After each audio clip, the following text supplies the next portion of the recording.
کیل میں رات قیام کے بعد ہماری اگلی منزل نیلم ویلی کا آخری مقام تاؤ بٹ تھا۔ کیل سے سرداری نامی گاؤں تک سڑک کی توسیع اور تعمیر کا کام جاری تھا۔ جانوائی کے فارسٹ ریسٹ ہاؤس میں چائے پینے کے بعد آگے روانہ ہوئے۔ پھلوئی، سونواری، سرداری کے بعد ہلمت پہنچے تو آرمی کی چیک پوسٹ سے معلوم ہوا کہ ہندوستانی فوج کی طرف سے گولہ باری کی جا رہی ہے، اس لیے آگے کا راستہ بند کیا گیا ہے۔ ہم ساتھ ہی واقع ایک پہاڑی پہ واقع ہلمت کے فارسٹ ریسٹ ہاؤس میں جا کر گولہ باری بند ہونے کا انتظار کرنے لگے۔ وہاں بھی ہندوستانی فوج کی گولہ باری کی آوازیں سنائی دے رہی تھیں۔ ہم ریسٹ ہاؤس کے سامنے وسیع گھاس کے میدان میں بیٹھ گئے اور وہاں ہی چائے پی۔ دریا کے پار سامنے کی جانب بلند دو پہاڑوں کے درمیان جنگل سے دھواں اٹھتے نظر آیا۔ وہاں انڈین فوج کے چند گولے گرے تھے۔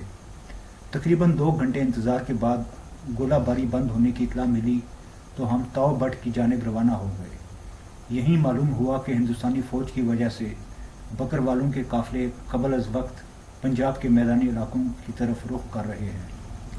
2020 میں ہندوستان اور پاکستان کے درمیان line of control per cease fire معاہدے کی توثیق ہوئی، جس کے بعد سے کنٹرول لائن پہ دونوں ملکوں کے درمیان اب سیز فائر جاری ہے۔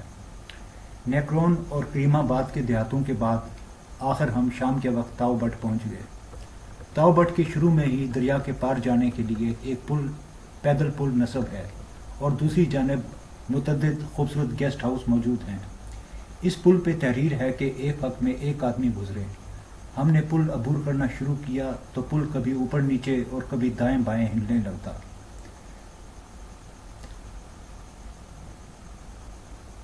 دریا کے پار کے اس علاقے کو تاؤ بٹ پار کہا جاتا ہے۔ گیسٹ ہاؤسز کے آگے دریا کے ساتھ ایک بڑا میدان اور عقب میں گھنا جنگل، کئی درخت ایسے کہ تاج پہنے محسوس ہوتے ہیں۔ یہاں تک دریا کے آر پار آنے جانے کے لیے لوہے کے رسے کی ایک چھوٹی سی مینول لفٹ بھی نصب ہے، جس میں ایک وقت میں 2 آدمی بیٹھ سکتے ہیں۔ اس جگہ کی خوبصورتی اپنی مثال آپ ہے۔ تاؤ بٹ کے گاؤں داخل ہوئے تو ایک منفرد منظر ہمارے سامنے تھا۔ یہاں گگئی نالا نیلم کشن گنگا میں ملتا ہے۔ تاؤ بٹ سے تقریباً 1.5 کلومیٹر آگے کی طرف دودگئی نامی نالا گگئی نالے میں شامل ہوتا ہے۔ تاؤ بٹ میں ٹراؤٹ مچھلی کا ایک ہیچری فارم بھی قائم ہے۔ تاؤ بٹ کی خوبصورتی ایک منفرد انداز رکھتی ہے۔ تاؤ بٹ میں بھی کئی گیسٹ ہاؤس قائم ہیں۔ یہاں کا فارسٹ ریسٹ ہاؤس مکمل طور پر لکڑی سے بنا ہوا ہے۔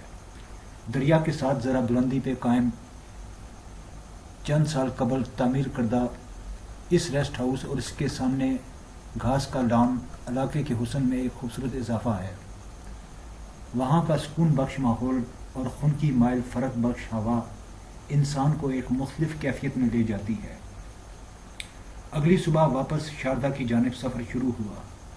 گاڑی نے ریسٹ ہاؤس سے واپسی کا سفر شروع کیا تو ارد گرد کے دل فریب مناظر دیکھنے کو ملے۔